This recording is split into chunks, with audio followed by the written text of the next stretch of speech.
कैसे हैं आप सब? अच्छे से हैं? चलिए, स्वस्थ रहे, मस्त रहें। स्टार्ट करते हैं हम अपना टॉपिक। अभी तक हमने थ्योरेटिकल पार्ट किया, थोड़ा सा न्यूमेरिकल पार्ट भी किया एक अकाउंटिंग इक्वेशंस में। अब हमारा न्यूमेरिकल पार्ट स्टार्ट होने वाला है। बहुत ही इंटरेस्टिंग है न्यूमेरिकल पार्ट। उसके लिए हमने बेस बना लिया है और अब बेस बनने के बाद अब हम आगे चलते हैं। आपको बड़ा आनंद आएगा, बहुत ही आनंद आएगा अगर आप ध्यान से सुनेंगे तो। Rules for double entry system. पहले मैं डबल एंट्री बताता हूं। ये डबल एंट्री सिस्टम क्या होता है? डबल एंट्री का मतलब ये नहीं है कि एक बात की एंट्री को दो बार किया जाए ना, ऐसे तो किताबें जल्दी भर जाएंगी। एक चीज के दो पहलू होते हैं। जैसे सिक्का होता है, सिक्के में टेल भी होता है और हेड भी होता है। इसी तरह से हम जब कभी कोई लेन देन करते हैं उसको क्या कहते हैं इंग्लिश में? ट्रांजैक्शंस। याद आया? ट्रांजैक्शंस। व्यापार एक बिजनेस ट्रांजैक्शन बताई थी ना, कि जो मुद्रा में मापी जा सकती हो और व्यवसाय से संबंधित हो, है ना? तो ट्रांजैक्शंस यानी बिजनेस ट्रांजैक्शंस जब है, हर बिजनेस ट्रांजैक्शंस के अंदर दो पहलू होते हैं। अगर कोई ले रहा है तो कोई दे रहा है, अगर कोई चीज आ रही है तो कोई जा रही है। भाई अगर आप कोई चीज खरीदोगे तो या तो अभी पैसे दोगे या बाद में दोगे, पर दो पहलू तो बनेंगे। या तो अभी दे दोगे तो हिसाब किताब खत्म, और अगर अभी नहीं दिया है तो अगले का नाम लिख दो, अगले का नाम लिखो बाद में देने के लिए, है कि नहीं? तो ये दो पहलू होते हैं। तो दोहरा पहलू का मतलब है एवरीथिंग हैव टू एस्पेक्ट्स। हर एक के दो एस्पेक्ट्स है and we have to deal with both. हमें दोनों के साथ डील करना पड़ेगा। ठीक है बेटा, चले स्टार्ट करें। हम आपको rules for double entry system बताने जा रहे हैं कि हर एंट्री को हम डबल करेंगे। जब तक ये किसी को रूल नहीं पता, खाते तो वो भी बनाता है लेकिन वो इस तरीके से नहीं बनाता। जैसे कि मान लिए रमेश को पैसे दिए और कोई, अभी आपने 10th किया हुआ है और मैं कहूँ बेटा लिखना, रमेश को 10,000 रुपए दिए, तो आप लिख दोगे पेड टू रमेश 10,000। ये लो सर लिख दिया। ठीक है, इस तरीके से लिखते हैं। ये डबल एंट्री सिस्टम नहीं है। अब हम इसको डबल करेंगे कि हर चीज का दोहरा लेखा करें, दोनों पहलुओं का लेखा करेंगे। दोहरा नहीं, दोनों पहलुओं का लेखा करेंगे। अब कैसे करेंगे वो मैं बताने जा रहा हूं। इस लेक्चर को इतना इंपॉर्टेंट समझो, इतना इंपॉर्टेंट समझिए कि इसके ऊपर हम एक बहुत बड़ा पेड़ खड़ा करने जा रहे हैं। बहुत बड़ा पेड़। तो यहां से हमारा अब स्टार्टिंग हो रहा है कि जिस बच्चे को ये रूल्स आते हैं, रूल्स बताएंगे ना यहाँ पे रूल्स, तो जिस बच्चे को ये रूल्स आते हैं और वो क्लियर है कि हाँ ये रूल ऐसे होगा, ये इस पे लागू होगा, ये इस पे लागू होगा, वो बच्चा मार ही नहीं खा सकता। अक्सर बच्चे यही मार खाते हैं, अक्सर, कि सर मेरे को समझ में नहीं आ रहा, मैं तो कॉमर्स छोड़ूंगा, मुझे तो पल्ले नहीं पड़ता। उसका कारण यही होता है। यानी कई बच्चों के साथ इतना बुरा हो जाता है कि कॉमर्स में आने के बाद वो छोड़ जाते हैं। सिर्फ उसका कारण ये होता है कि उनको इस पेड़ की बनाना शुरुआत नहीं आती। शुरुआत में ही दिक्कत है बस, और जब पेड़ बनने लग गया, उसके क्वेश्चंस निकलने लग गए, तो आनंद ही आनंद, आनंद ही आनंद है आगे। देखिए, जो हमारे अकाउंट्स हैं, जो हम खाते बनाएंगे, खाते बनाएंगे ना, उनको शॉर्ट फॉर्म में लिखते हैं A/C। अकाउंट हो गया। अगर एक से ज्यादा हो तो अकाउंट्स एस लगा दो, अकाउंट्स हो गया। ठीक है बच्चे, जितने भी अकाउंट्स हैं, मान लीजिए एक टोकरी में, दिस इज बास्केट, एक टोकरी है और इसमें ये सारे अकाउंट्स, ये सारे कौन से है भाई? +1 की बुक्स में जितने अकाउंट्स हैं, +2 की बुक्स में, बीकॉम की बुक्स में, मैं कह रहा हूं सारी दुनिया के जितने अकाउंट्स हैं, सब हमने एक टोकरी में डाल दिए। सब एक टोकरी में डाल दिए। ठीक है, ओके। कोई भार नहीं है, एक भी अकाउंट भार। चलिए, इन सब अकाउंट्स को हम दो भागों में बांटेंगे। पहला है पर्सनल अकाउंट्स। पर्सनल अकाउंट,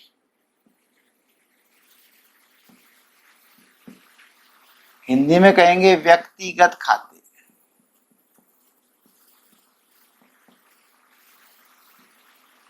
व्यक्तिगत खाते,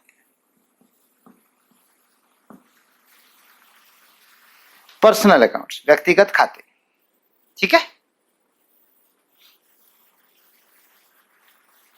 यानी जो मैं अकाउंट्स बनाने जा रहा हूं, जो इस बास्केट में है, उनके मैं दो टुकड़े कर रहा हूं। ये पर्सनल है, ये पर्सनल है, ये पर्सनल है, ये पर्सनल है, ये पर्सनल है। बाकी जो बच गए, यानी जो पर्सनल है वो तो इधर ले लो। याद आया मेरा पेड़? इस वक्त हमें बड़े ध्यान से सीखना है। ये समझ में आ गया, आपने मैदान जीत लिया और आप अकाउंट्स की तरफ चल पड़े। हाँ, बिल्कुल यहीं से हमारी शुरुआत हो रही है। तो अकाउंट्स के बारे में बता रहा हूं कि जितने भी खाते हैं, जो भी लेन देन हुआ है, वो या तो पर्सनल है या इम्पर्सनल है। इम्पर्सनल अकाउंट्स, अव्यक्तिगत खाते, अव्यक्तिगत खाते। क्या कहा है मैंने? या तो व्यक्तिगत खाते हैं या अव्यक्तिगत खाते, या तो पर्सनल अकाउंट्स हैं या इम्पर्सनल अकाउंट्स। कौन से? इसमें जितने भी खाते, ठीक है। व्यक्तिगत खाते किसे कहते हैं? Accounts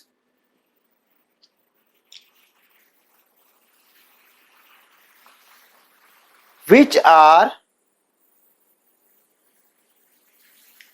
accounts which are in the name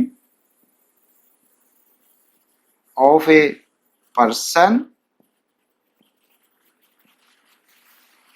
company, institution,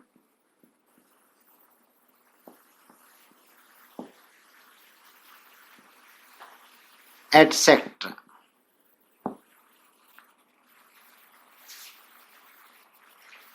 वे खाते जो किसी व्यक्ति,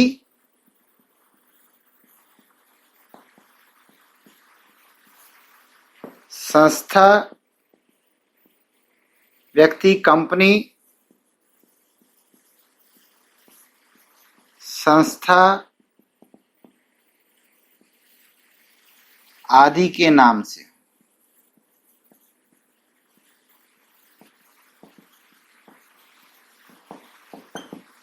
डियर स्टूडेंट्स, वैसे तो पर्सनल अकाउंट के और टुकड़े किए जाते हैं, जिसमें होता है natural person, artificial person, representative of person.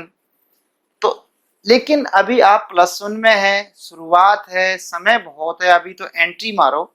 ये सारी चीजें धीरे धीरे करके होंगी, क्योंकि मैं नहीं समझता कि आपको इतना ज्यादा मुझे डीप में कराना चाहिए। डीप में कराने से कंफ्यूजन ज्यादा बढ़ता है। आप सिंपल समझो कि व्यक्तिगत खाते कौन से हैं? वो खाते जो किसी व्यक्ति, कंपनी, संस्था आदि के नाम से हों। जो खाते किसी कंपनी के नाम, किसी व्यक्ति के नाम से, कंपनी के नाम से, संस्था के नाम से हों, उनको हम व्यक्तिगत खाते कहते हैं। मोटे तौर पे बताऊं भाई, वो आदमी हो या आदमी जैसे हो। फॉर एग्जाम्पल, इसको लिखते हैं इजी। इजी को फॉर एग्जाम्पल कहते हैं, ठीक है बेटा। फॉर एग्जाम्पल, कभी भी मैं ई फुल स्टॉप जी फुल स्टॉप लिखूंगा तो बोलूंगा फॉर एग्जाम्पल। आप भी कभी बोले तो फॉर एग्जाम्पल बोले, लिखना इजी है। फॉर एग्जाम्पल उदाहरण के लिए राम्स अकाउंट, श्याम्स अकाउंट, राम का खाता, श्याम का खाता। एक बात, राम का खाता हम कब बनाएंगे? ये हमारा बिजनेस, शुरू में बिजनेस नहीं होता, खाली होता है, मालिक लगाता है पैसा। अगर किसी मेरे पड़ोसी ने मेरे पड़ोसी को पैसे दे दिए और मेरा कोई दखल नहीं है मेरे दोनों पड़ोसी, उसने उसको पैसे दे दिए, उसने उसको ले दिए, कुछ भी करा, मेरे बिजनेस से उसका अगर कोई कंसर्न नहीं है तो मैं उसका खाता नहीं बनाऊंगा। नहीं, दुनिया में हजारों बच्चे पढ़ रहे हैं, लेकिन जिन बच्चों को मैं पढ़ा रहा हूं, जिनका मेरे साथ वो है अटैचमेंट है, मैं उन्हीं के बारे में तो बात करूंगा। तो इसी तरह से यदि कोई संस्था हमारे बिजनेस से लिंक्ड नहीं है तो वो हमारे लिए खाता ही नहीं बनना। हाँ, अगर ये बंदा हमें पैसे दे दे और फिर हम इसको दे दें, जैसे इसका नाम ए, इसका नाम बी, तब मुझे दोनों की एंट्री करनी पड़ेगी, क्योंकि मैंने ए से तो ले लिया पैसा और बी को दे दिया, तो ए का भी लिखना पड़ेगा और बी का भी। तो दो खाते, दो एंट्रियां बनेगी, एक एक अलग अलग। जब तक वो मेरे से संपर्क नहीं है मैं उन्हें नहीं लिखूंगा। ठीक है बच्चे? अब देखिए, राम्स अकाउंट एक व्यक्ति का खाता है, श्याम्स अकाउंट एक व्यक्ति का खाता है। तो बताइए कब बनेंगे ये खाते? राम का खाता तभी बनेगा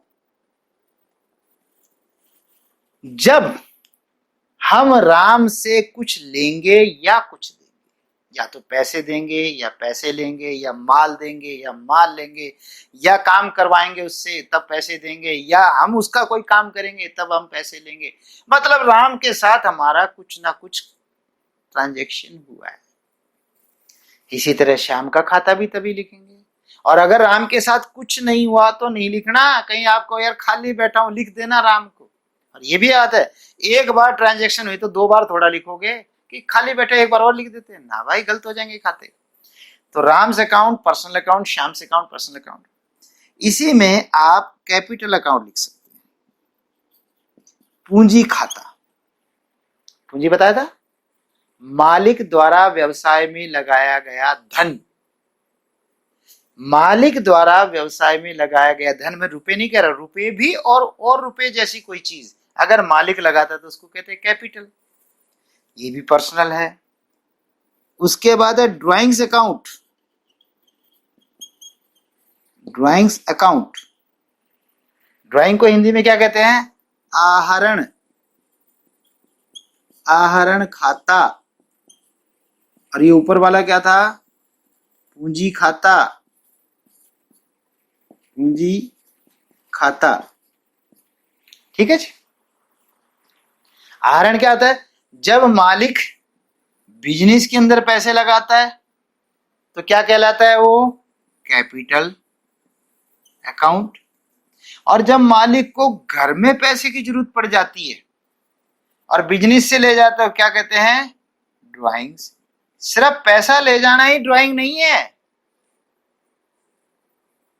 ऑफिस में 10 चेयर पड़ी हैं, मुझे घर पे 2 चेयर चाहिए और ऑफिस में ज्यादा पड़ी हैं, उठा के घर ले गए, ले जा सकते हैं, ड्राइंग हो गई। हमारी किरियाने की दुकान है, हम किरियाने का सामान घर ले गए, ले जा सकते हैं, ये ड्राइंग से हो गई। और बच्चे की फीस देनी है तो फिर तो किरियाने का सामान नहीं ले जाओगे, फिर तो कैश ही उठाओगे, तो कैश लेके जाओगे, तो ये भी आपकी ड्राइंग से हो गई। तो बिजनेस के अंदर मालिक लगाता है, मालिक लगाता है या मालिक लगाते हैं, एक से ज्यादा मालिक हो तो भी मालिक लगाता है या लगाते हैं, तो कैपिटल और मालिक व्यापार से निकालते हैं तो उसे ड्राइंग्स कहते हैं, अपने घर खर्च के लिए। ठीक है बच्चे? ये भी पर्सनल है जी। इसी में आ गया बैंक अकाउंट। ये बैंक अकाउंट क्या है भाई?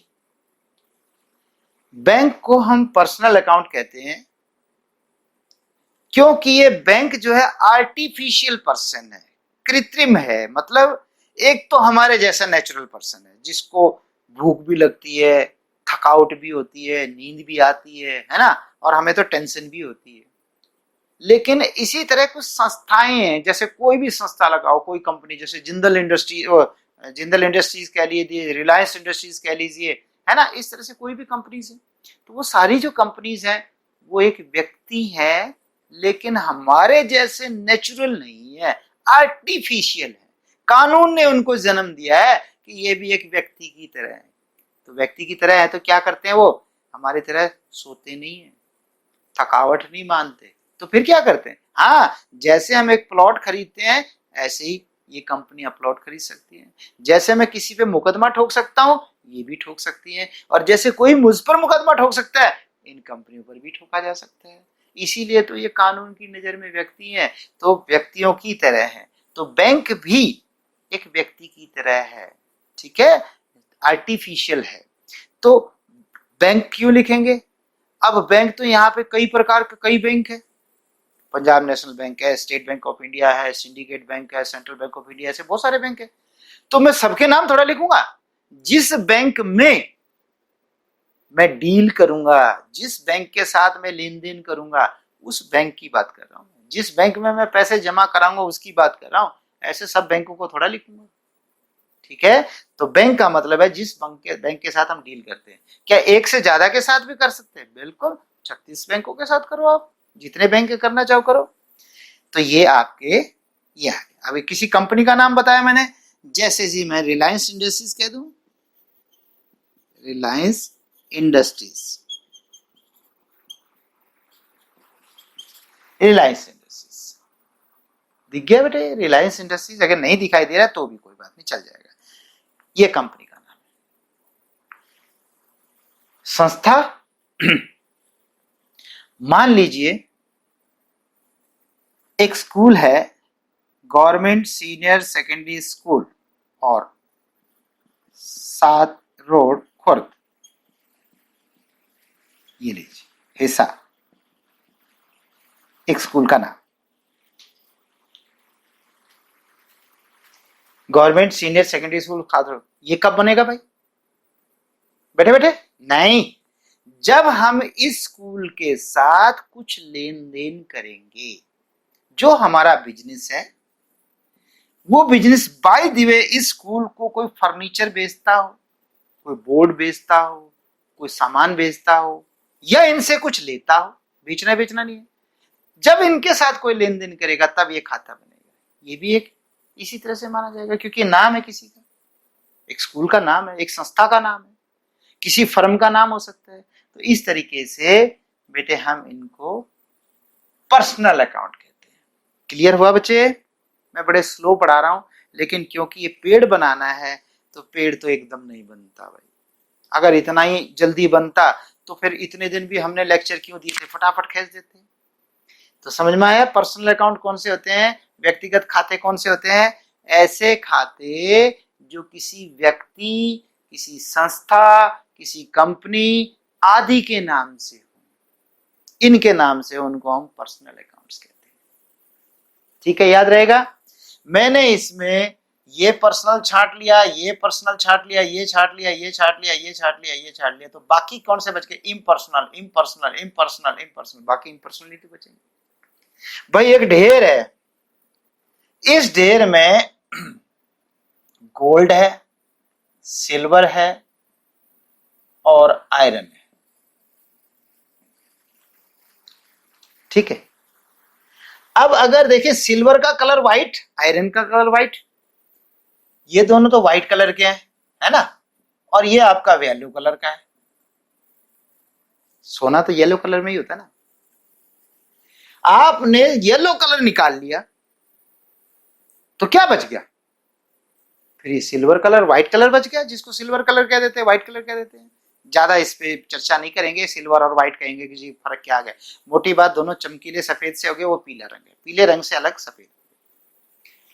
अब हम करेंगे, पहले हमने गोल्ड छांट लिया तो बाकी बच गया सफेद रंग, व्हाइट रंग का, यानी पर्सनल अकाउंट छट गए तो क्या बच गए, इम्पर्सनल।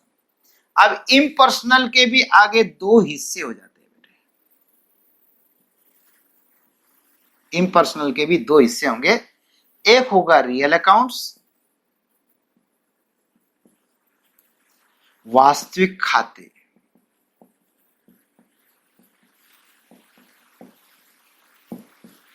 और एक होते हैं नॉमिनल अकाउंट्स।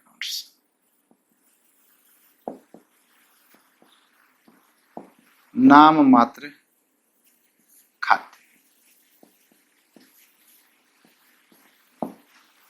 वास्तविक खाते और नाम मात्र खाते, ठीक है। यानी अव्यक्तिगत कौन से हो गए? व्यक्तिगत, अव्यक्तिगत। जो व्यक्तिगत नहीं हुआ है व्यक्तिगत है, जो अव्यक्तिगत नहीं हुआ व्यक्तिगत है। पहले ये छांट लिया। जितनी सही छटनी करोगे तुम्हारे क्वेश्चंस यूं निकलेंगे चुटकियों। और भाई उल्टा सुल्टा कर दिया, 10 आइटम थी पर्सनल, आपने 9 ही निकाली या 11 निकाल दी, तो बेटा जब गलती करोगे तो फिर गलती होगा, ठीक है ना। तो रियल अकाउंट कौन से होते हैं? यानी अव्यक्तिगत खाते होंगे, रियल, पर्सनल नहीं। रियल कौन से होते हैं? Accounts of all the things which can be measured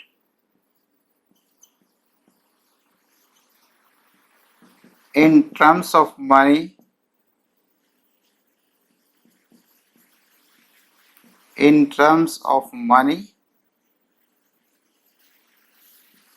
and which are the properties of business।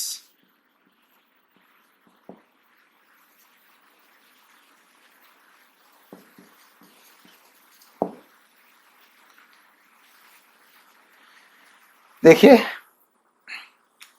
Accounts of all the things, उन सभी चीजों के खाते, which can be measured in terms of money, जो पैसे में मापी जा सकती हो, and which are the properties of business, और जो बिजनेस की प्रॉपर्टीज हैं उन्हें हम रियल अकाउंट्स कहेंगे।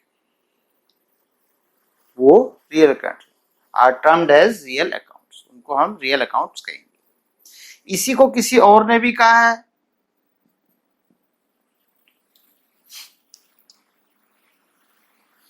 all assets, all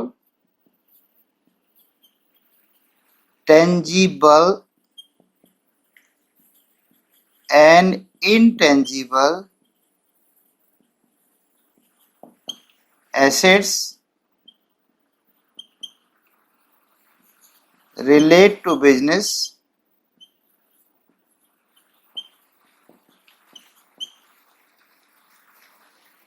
excluding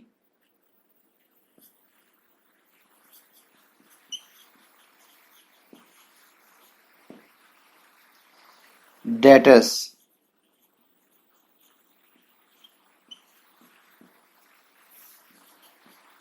or called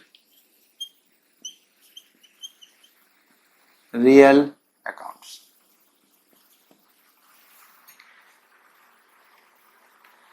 कुछ नहीं है, एक ही मतलब है।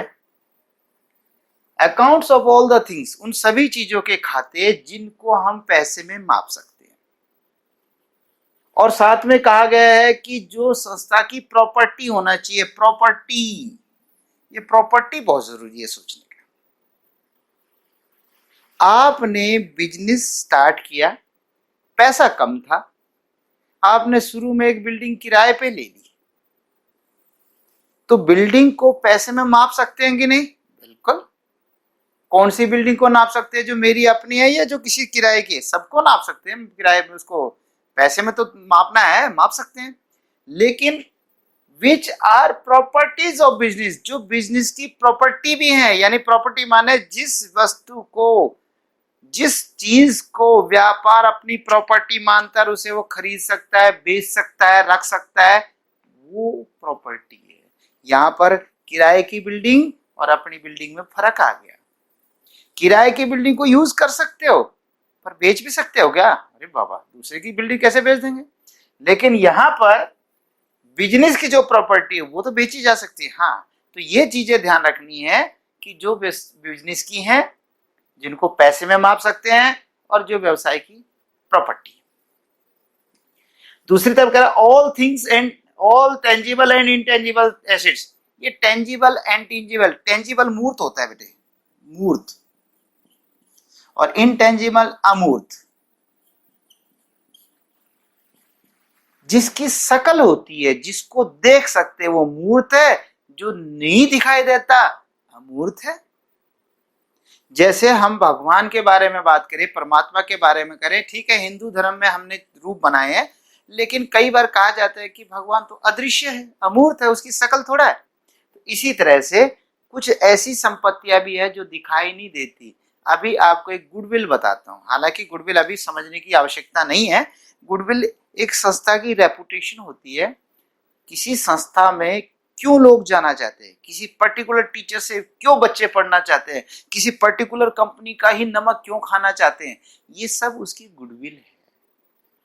ये उसकी गुडविल है। हम मोबाइल क्यों लेना चाहते हैं फलानी कंपनी का, ये उसकी गुडविल है। तो ये गुडविल दिखाई नहीं देती, तो इनटेंजिबल है। टेंजिबल जो दिखती है, जैसे कि बिल्डिंग दिख रही है, फर्नीचर दिख रहा है, प्लांट दिख रहा है ना, ये सब दिखाई दे रहा है। तो दोनों तरह की संपत्ति होती है। लेकिन इसने कहा एक्सक्लूडिंग, एक्सक्लूड होता है छोड़कर, एक्सक्लूड माने छोड़कर,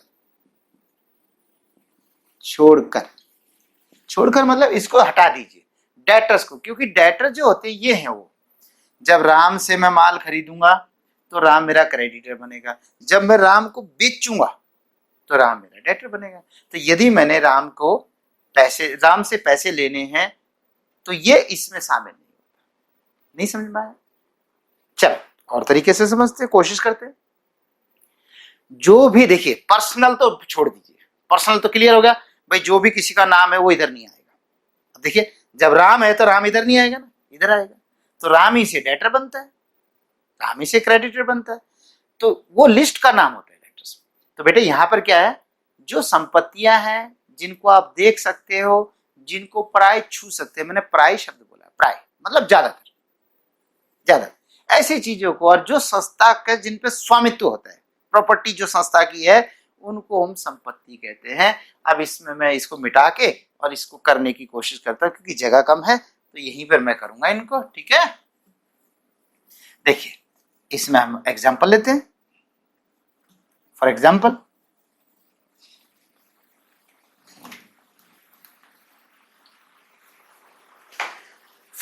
है कैश,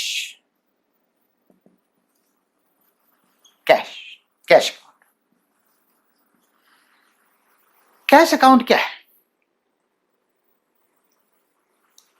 कैश अकाउंट बताता है हमारे पास एक निश्चित समय के बाद, यानी जब भी चेक करना, उस वक्त एक पर्टिकुलर टाइम पर कितना हमारे पास कैश, ये कैश अकाउंट बताएगा। कैश अकाउंट बताएगा कहां कहां से कैश आया, कहां कहां से गया, ये सब बताएगा। ये सब बताएगा, दोनों काम बताएगा, आया कहां से, गया कहां से, और कितना शुरू में था, कितना आखिरी में। यानी कैश आज मेरे पास कितना, ये बताएगा। दूसरा है लैंड एंड बिल्डिंग अकाउंट।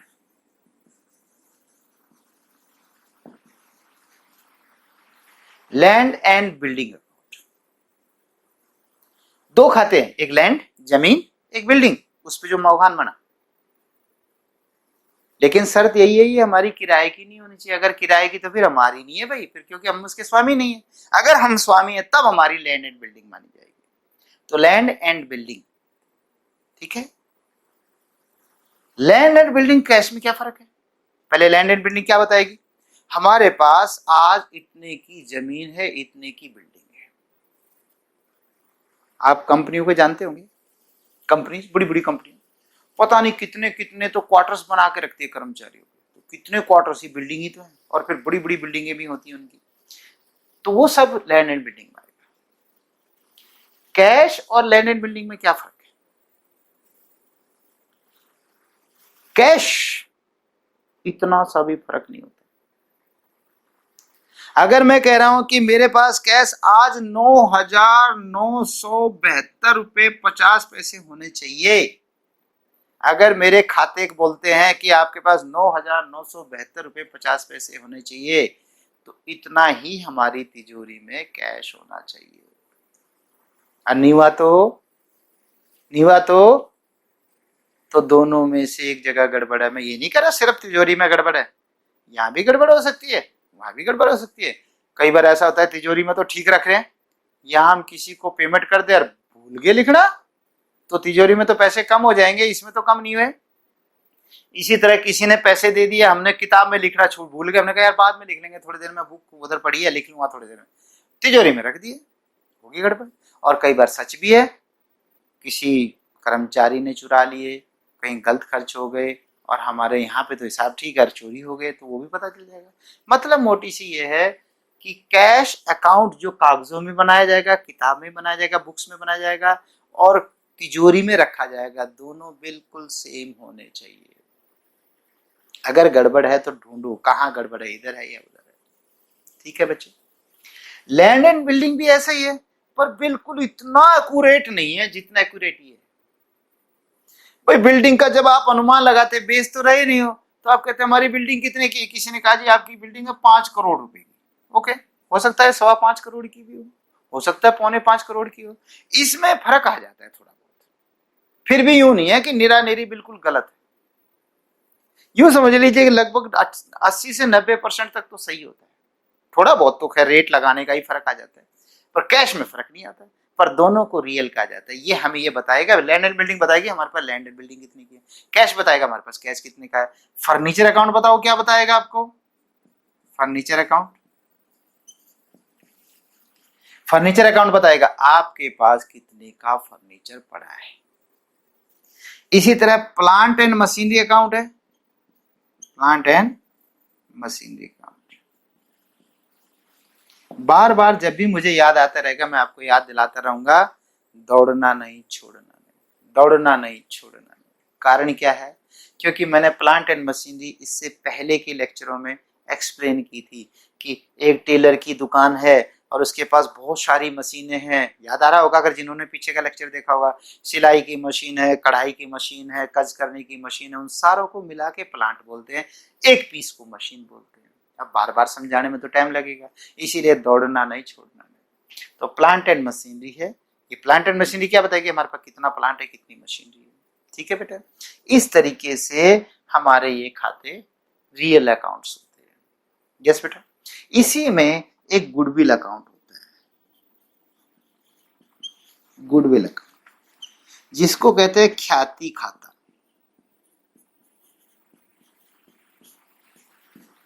ख्याति खाता। Goodwill is a reputation, it is a reputation, it is a reputation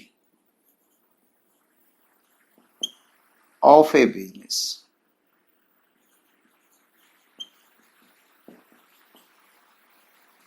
it is a reputation of A business, ये व्यवसाय की रेपुटेशन है, प्रसिद्धि है। क्यों मुझे उसी कंपनी का मोबाइल खरीदना है, दैट इज रेपुटेशन। और ये कैसे बनता है, बार बार जब बहुत जगह बोर्ड लगाते हैं, बहुत जगह प्रोग्राम कराते हैं, फलानी सीरीज और फलाना सीरीज जो करवाते हैं, वो इसीलिए तो करवाते हैं ताकि लोगों की जबान पे रट जाए। शहर जा रहा है, रास्ते में बोर्ड देखा उसी कंपनी का, घर पे आया अखबार में देखा उसी कंपनी का, फिर कोई मैगजीन पढ़ी तो उसी कंपनी का, टीवी देखो तो उसी कंपनी का। तो जब एक चीज आपके सामने 20 बार आती है एक दिन में, तो धीरे धीरे याद भी तो होनी शुरू हो जाती है, दैट इज रेपुटेशन। और वैसे भी भाई मुझे फलाने मतलब ट्यूशन पढ़ना था, किससे पढ़ूं, भाई आप ऐसा करो शहर में उस कोने में जाओ, वो बहुत अच्छे टीचर है, दैट इज रेपुटेशन। टीचर बहुत सारे, लेकिन कौन सा टीचर से पढ़ना है, वो रेपुटेशन हो गया, है ना। मुझे स्कूल में एडमिशन लेना, कौन से में लूं, भाई आप ऐसा कीजिए वो वहां वाले स्कूल में लो, रेपुटेशन। नहीं तो यूं क्यों नहीं कहते थे इसी में ले लो। तो रेपुटेशन है तो बिजनेस की गुडविल। और ये मैंने बताया था अभी थोड़ी देर पहले बताया था, इंटेंजिबल है, दिखाई नहीं देती, पर बहुत बड़ी चीज है, बहुत बड़ी संपत्ति है। ठीक है बच्चे, तो ये हो गया आपका रियल अकाउंट्स। ओके, इसी में अभी स्टॉक को भी रखूंगा मैं, लेकिन थोड़ा सा लेट करके। अब है नाम मात्र खाते। नाम मात्र खाते कैसे कौन से होते हैं? Accounts which relates to income or expenses, expense account। वो खाते जिनसे या तो लाभ होता है या हानि होती है, जो रिलेट करते हैं इनकम या एक्सपेंसेस से, उन खातों को हम नाम मात्र कहते हैं। हिंदी में नाम मात्र बोलते हैं। ये नाम मात्र क्या होता है? मेरा एक मित्र आया कई सालों बाद, बचपन में, कोई 25-30 साल पहले का वो दोस्त था। एक दिन उसे पता चला कि रावत साहब यहीं रहते हैं, यहीं पड़ोस में रहते हैं। उसने कहा यार मैं हिसार आया हूं तो क्यों नहीं मैं रावत साहब से मिलके चला जाऊं। मेरे पास आया, आते बोला सर कैसे हो, और बचपन की बातें याद दिलाई। कहता अच्छा मैं चलता हूँ। अरे यार कहाँ चले, बैठो ना गपशप मारेंगे। नहीं सर भाई इतना ही टाइम था, बस मेरा मन करा मैंने आपसे मिल लिया। अरे क्या आए आप, आए भी और नहीं भी आए, ऐसा भी नहीं कहता नहीं आए और ऐसा भी नहीं कहता आए हो तो आराम से बैठ के बातें करते ना जी, कुछ नहीं, पर नाम मात्र का आना हुआ। इसी तरह से नाम मात्र जो असल में सिर्फ या तो लाभ हानि है, खाते वास्तव में ऐसे नहीं है लेकिन वो नाम के हैं तो उनको हम या तो लाभ, उससे लाभ होता है या उससे हानि होती है, इस तरह से वो रियल नहीं होते। मैंने एक एग्जांपल शुरू किया था ना येलो और व्हाइट कलर में।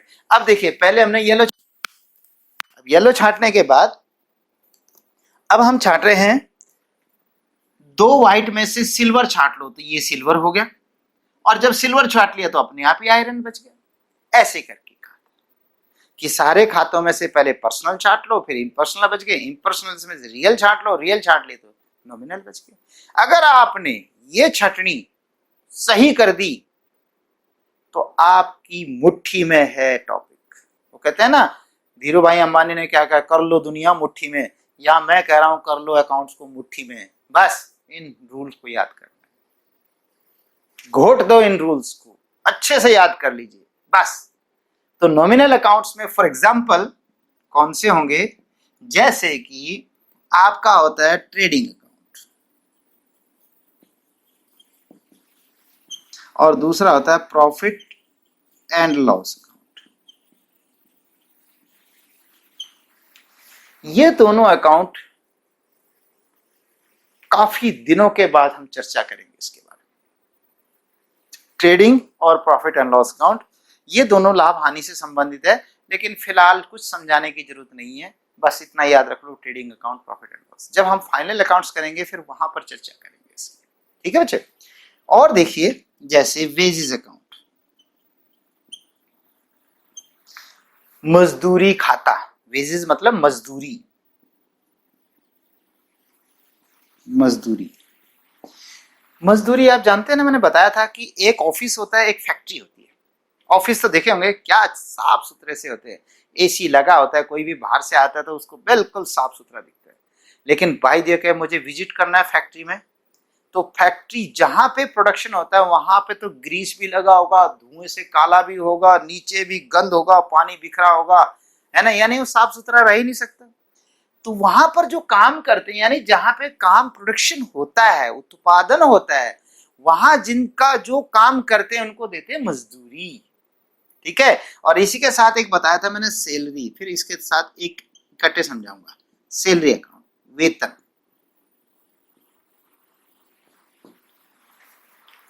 तो जो मजदूरी देते हैं वो खर्चा है, तो देखिए जिनसे इनकम हो या खर्चा हो। सैलरी देते हैं, सैलरी देते हैं ऑफिस वालों को, ऑफिस वालों को, ऑफिस में जो काम करते हैं क्लर्क वगैरह, तो उनको सैलरी देते हैं, वो भी खर्चा है। हालांकि बाद में बताऊंगा खर्चे की डायरेक्ट इनडायरेक्ट, अभी कुछ समझने की जरूरत नहीं है। फिलहाल मोटे तौर पे मजदूरी भी खर्चा है, सैलरी भी खर्चा है। तो क्या खर्चे खर्चे हैं? हाँ, रेंट, ये बताइए क्या है? अरे भाई रेंट दिया जाता है कि लिया जाता है?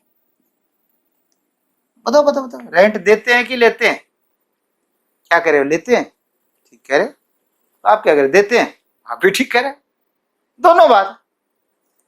रेंट हम देते भी हैं, रेंट हम लेते भी हैं। अगर हमने बिल्डिंग किराए पे ले रखी है तो सीधी सी बात हम किराया देंगे, और बाय दी हमारी खुद की ही बिल्डिंग इतनी बड़ी लंबी चौड़ी है कि उसमें कुछ पार्ट एक्स्ट्रा पड़ा है, हमारे काम ही नहीं आता, पता नहीं कब आएगा, 5 साल 10 साल के बाद जब हमारा बिजनेस बढ़ेगा, इतने क्या करें, दे दो किराए पे, आने तो किराए दो, पैसे आते हैं तो किराया मिलता भी है। फिर कंफ्यूजन होगा कि कौन सा माने।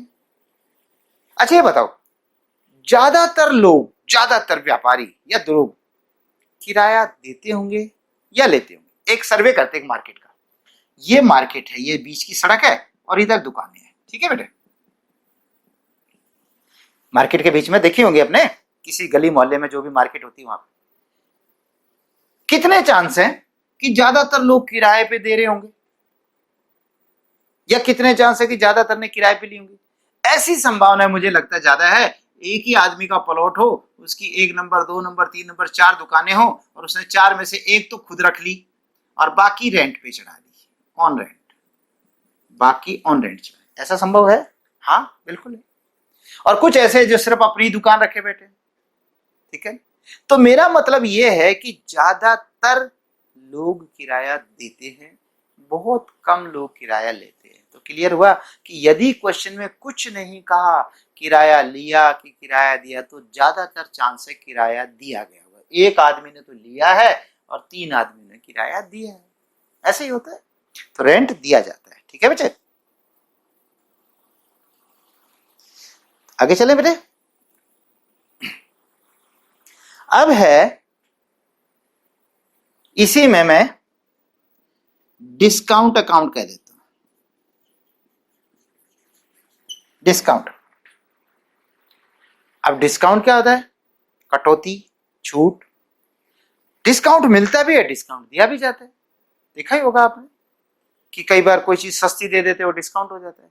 तो डिस्काउंट अगर हमें मिला, हमें, और मेरा ही व्यापार है और हमें मिल रहा है, तो हमें फायदा है, तो इनकम हो गई। और बाय द वे डिस्काउंट हमें देना पड़ रहा है क्योंकि पड़ोसी हमसे सस्ती दे रहा है, तो हम कैसे कंपीट करेंगे? तो हमने कहा चलो हम भी सस्ती दे देते हैं, तो हम डिस्काउंट दे रहे हैं, तो हमारे लिए लॉस, एक्सपेंसेस हो गए, इस तरीके से। ठीक है बेटा। इसी में एक नाम जगह कम पड़ गई, कहां पे लिखूं? यहां पे लिख दो बेटे, bad debts. Bad debts account, bad debts account, नाम दिख रहा है BAD, bad, DEBTS, debts, bad debts account. इसको हिंदी में कहते हैं डूबत खाता। डूबत खाता, ये क्या होता है भाई? देखिए, हमने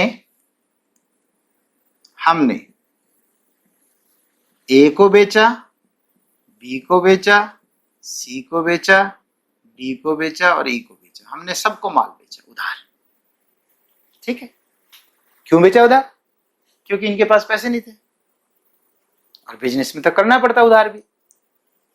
ओके, सबको हमने उधार माल बेचा, बहुतों को, कुछ को नगद, बाकियों को उधार। क्या गारंटी है कि सबके सब पैसा दे देंगे? है गारंटी? क्या कहते हो? कोई तो मरेगा। अगर ये 5 आदमी, फिर नहीं भाई, अगर ये 500 हो, 5,000 आदमी हो, तो किसी के तो मरने की संभावना है ना? किसी के तो भागने की संभावना है कि नहीं? किसी की नीयत में फर्क आने की संभावना है, और हो सकता है किसी को बाद में वो जो चीज मैंने दी थी उधार, और वो बाद में निकल आए खराब या घटिया या क्वालिटी डाउन। अगला कहता मैं तो नहीं देता इतने।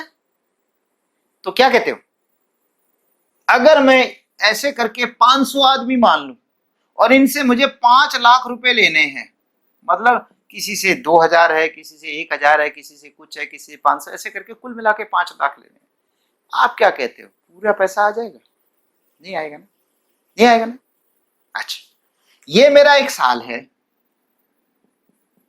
मैंने यहां बेचा, यहां बेचा, यहां बेचा, चलो आखिरी में भी यहां साल के बाद भी वैसे तो मैंने बेचा 7 लाख रुपए का माल, और 2 लाख रुपए तो कैश आ ही गया, मतलब बीच में जैसे किसी ने यहां था यहां दे दिया, यहां था यहां दे दिया, लेकिन अब भी 5 लाख रुपए आना बाकी है। ठीक है, 5 लाख रह गए। अगले साल वेट करा, अगले साल ये तो 5 लाख थे, फिर इसमें से 4 लाख रुपए आ गए, 1 लाख नहीं आया, उसको आगे ले चले, 1 लाख और ले चलो। अगले साल 1 लाख रुपए और ऐसे हो गए, ना आने वाले 2 हो गए, ओके, चलते रहोगे, अगले साल एक और हो गए, उससे अगले साल। एक दिन आपकी बुक्स में इतने खाते ऐसे बन जाएंगे जो पैसे नहीं देने वाले, कई तो मर गए, खप गए, भाग गए, नियत खराब हो गई, और आप क्या करे, बुक्स में लिखे जा रहे, बुक्स में लिखे जा रहे। क्या होगा आखिरी में? इसको समझाने से पहले एक छोटा सा, एक किसी की कहावत है, सच्चाई भी है, कि कोई मैथमेटिशियन था, गणितज्ञ, और वो कहीं बार में बैठे थे, बार समझते हैं जहां शराब वगैरह पी जाती है, तो वहां पर कोई आदमी शराब पी रहा था और वो उसके साथ बातचीत कर रहे थे। तो उस दूसरे आदमी ने कहा, तुम जानते हो मैं कब से शराब पी रहा हूं? मैं जब 20 साल का था तब से शराब पी रहा हूं। आज कितने साल के हो गए? आज मैं 70 साल का हो गया, कि 50 साल हो गए। कितने की आप शराब पीते थे रोज? इतने इतने इतने इतने इतने। मैथमेटिशियन ने लिया पेन, हिसाब लगाया, यदि आज से 50 साल पहले जो शराब पी थी, उस दिन पी थी उसने 50 रुपए की, अगर वो 50 रुपए 5 साल रहते तो 100 हो जाते, फिर 5 साल रहते तो 200 हो जाते, फिर 5 साल रहते तो 400 हो जाते, ऐसे करते करते करते, और फिर उसका ब्याज और कला करा के पता क्या किया उसने कहा, सर अगर आप आज तक ये सारा पैसा बजाय शराब पीने के इकट्ठे करते और उसको ब्याज पे लगाते, और ब्याज पे ब्याज आता, ब्याज पे ब्याज आता, तो 50 साल बाद आप पता है कितने अमीर होते? पता कितने? कहता है रिलायंस इंडस्ट्री से दुगने अमीर होते। वो तेरे की, उस आदमी को तो वहीं अटैक आ गया, मर गया। होना कुछ नहीं था, लेकिन उसने ऐसे बताया कि ऐसा होता था ऐसा। तो मैं वही कहानी कह रहा हूं, यदि किसी ने हमारे पैसे मार लिए और मैं उसको याद करूं, यार नत्थू सिंह ने मेरे नहीं दिए, फत्तू सिंह ने नहीं दिए, सत्तू सिंह ने नहीं दिए, तो होगा क्या? अटैक, गाली दूंगा मन में, उसने मेरा ऐसा नुकसान कर दिया, उसने मेरा ऐसा नुकसान कर दिया। और वो नत्थू सिंह, फत्तू सिंह, सत्तू सिंह कहाँ है? चैन से सो रहे हैं, चैन से सो रहे हैं, और मैं टेंशन में हूं। वो कलकत्ता में भाग गया, वो कहीं और चला गया, और मैं टेंशन में हूं। ऐसी टेंशन पाल के फायदा क्या है? भाई ठीक है, आप वेट करो, किसी से पैसा नहीं आता, लेकिन जब आने की संभावनाएं खत्म हो जाए तो पता क्या कर देना चाहिए? भूल जाना चाहिए। इसी को डूबत कहते हैं। क्या कहा मैंने? जब किसी से पैसे आने हो और अगर आने की संभावनाएं खत्म हो जाए, ये मैंने संभावना कहा, जब तक आपको उम्मीद है तब तक तो ठीक है, जब आपको लगे भाई अब नहीं आना, आप तो बेकार टेंशन लेना है, तो आप इसे खत्म समझ लो, और ऐसी कंडीशन में इसको बैड डेट्स अकाउंट में डाल दो। किसको डाल दो? वो जो राम सिंह था, श्याम सिंह था, जो मेरा डेटर था, जब उम्मीद खत्म हो जाए तब उनको खत्म करके बैड डेट्स, भाई ये डूब गया, क्या कहते हैं, भाड़ में जाओ, यानी अब आप टेंशन नहीं लेते, बस जो हो गया सो हो गया। इसे कहते हैं बैड डेट्स, डूबत। ये नुकसान है बेटा, ठीक है? इस तरीके से ये आपके रियल्स में आते, सॉरी नॉमिनल्स में आते हैं। और भी हैं बेटा, फिर धीरे धीरे करके बताएंगे, एक दिन में तो होंगे नहीं। जैसे बैड डेट रिकवर्ड है कि यदि डूबा हुआ पैसा, बाय द जिसको हमने कहा था वो भाग गया हिसार छोड़ के, और अचानक उसकी नौकरी हिसार में लग गई, और वो हमारे पास आके कहता है, सर मैं तो सबसे पहले आपके पैसे देने आया हूँ, उस समय मेरे को नौकरी इतनी बढ़िया मिल रही थी, मैं चला गया था और अब वापस हिसार में आ गया, ये पकड़ो आपके पैसे। अब भागते चोर की लंगोटी से, एक चोर भाग रहा था, कुछ नहीं मिला, लंगोटी मिली, भागते चोर की लंगोटी से, ना मामा से, कहते ना मामा से काना मामा अच्छा, बोलते हैं ना इस तरीके की कहावत कि something is better than nothing, जो कुछ नहीं था उससे ठीक, आने दे जो आ रहा है। तो वो बैड डेट रिकवर्ड होता है, जो डूबा हुआ पैसा आ जाए वो इनकम होती है बेटा, तब भी वो नॉमिनल है, ठीक है? तो आज इतना ही लेक्चर करते हैं, फिर इससे अगले लेक्चर में इनके पर्पस और इनके रूल्स बताएंगे, ठीक है?